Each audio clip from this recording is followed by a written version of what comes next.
National conference के उपाध्यक्ष उमर अब्दुल्ला ने न्यूज 18 से बातचीत करते हुए कहा कि श्रीनगर और बारामूला निर्वाचन क्षेत्रों में मतदान से पता चलता है कि लोग वोट डालने और अपने प्रतिनिधियों को चुनने के लिए उत्सुक हैं। उन्होंने अनंतनाग सीट पर भी भारी मतदान की उम्मीद जताई है।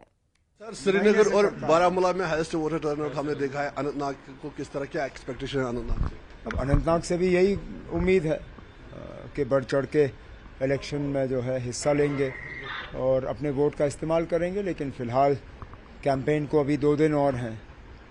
23 को वहाँ ख़त्म होगा, 25 को वोट पड़ेंगे और देखते हैं क्या रहता है। महबूबा मुफ्ती का बयान सामने आया है जिसमें उन्होंने कहा है कि कुछ सियासी पार्टियां मजहबी जो है खुद पे जारी कर रहे हैं कि अगर आप इस पार्टी को वोट दोगे आप ठीक रहोगे, इसको दोगे आप बीमार हो जाओगे। किस तरह?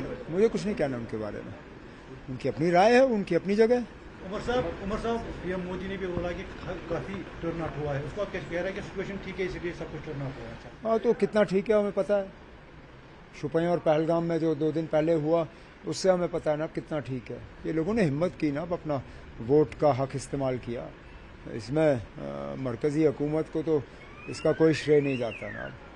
ये तो लोगों ने हिम्मत की और इससे अगर वो 370 के साथ जोड़ना चाहते हैं तो फिर उनको इस बात का जवाब देना होगा कि 1990 से पहले जो इलेक्शन रहे उसमें टर्नआउट इससे ज़्यादा रहा, तो वो क्यों रहा फिर? क्या आपको लगता है कि लोगों के अंदर ये गुस्सा है इसीलिए इतना वोटर टर्नआउट आ रहा है? क्योंकि जो 5 अगस्त 2019 को फैसला हुआ है तो शायद उसका गुस्सा है इसलिए ऐसा टर्नआउट। वो भी एक वजह है। दूसरी वजह यह है कि उनकी कहीं सुनवाई नहीं हो रही। मौजूदा यहाँ पे जो हुकूमत है, बेताज बादशाह बैठे हुए हैं सब। यहाँ किस सरकारी दफ्तर में किसी को घुसने की इजाज़त है और घुसने के बाद किसकी सुनवाई होती है? सारे फैसले जो हैं शाही फरमान की तरह जो है जारी किए जाते हैं और लोग जो हैं परेशान हैं। तो मुख्तलिफ वजूहात हैं, लेकिन अच्छी बात यह है कि जमहूरियत में एक ही तरीका है अपनी आवाज़ बुलंद करने का और वो है वोट, और लोगों ने अपना वोट इस्तेमाल किया। एक पॉलिटिकल पार्टी के लीडर ने एसएचओ को थप्पड़ मारा, पे एफआईआर भी हुआ। आप उसका नाम लेने से क्यों डरते हो ना? पीपल्स कॉन्फ्रेंस का लीडर था इमरान अंसारी, उसका नाम है। थप्पड़ मारा एसएचओ को, अब उसके खिलाफ पर्चा जो है वो दाखिल हुआ है। अब इलेक्शन कमीशन को जो इसमें कार्रवाई करनी होगी करनी चाहिए। इसमें कोई बड़ा कोई छोटा नहीं।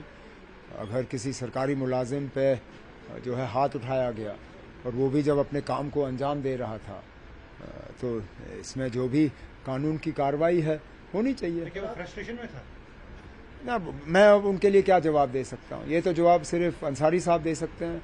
उनका मूड ठीक था, खराब था, किस तरह का मूड था, वो मैं क्या कह सकता हूँ? देश के गृह मंत्री ने कहा कि जो टर्नआउट हुआ है उसको देखकर अब वो आगे विधानसभा चुनाव में अपने उम्मीदवार उतारेंगे। तो अभी तक उनको क्या उम्मीद थी कि लोग बाहर आके वोट नहीं डालेंगे? और चलिए, अच्छा है वो। हम तो कह रहे थे कि इस इलेक्शन में उनके उम्मीदवार होने चाहिए थे। अब चले, कोई नहीं, देर आए दुरुस्त आए अगले इलेक्शन में। लेकिन इस इलेक्शन में उम्मीदवार ना उतारने की वजह ये थी, उन्होंने कहा कि अभी हमने अभी तक लोगों के दिल नहीं जीते, दिल जीतेंगे फिर उम्मीदवार उतारेंगे। तो क्या महीने में ही दिल जीत गए? और अगर दिल जीत गए तो चलिए, अच्छा है। गुलाम नबी आज़ाद का कहना है कि यहाँ पे कुछ पार्टीज है, पॉलिटिकल पार्टीज थी जो चाहती थी कि कम ही वोटर टर्नआउट हो ताकि उनको फायदा हो। किस तरह देख रहे हैं? मैं अब क्या कह सकता हूँ?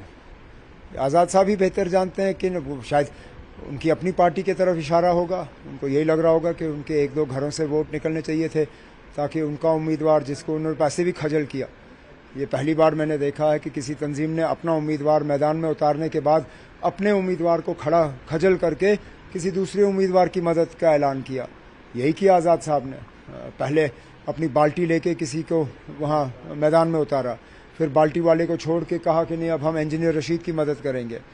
अब शायद वो चाहते थे कि कम वोट पड़े ताकि या तो बाल्टी या इंजीनियर रशीद को फ़ायदा हो।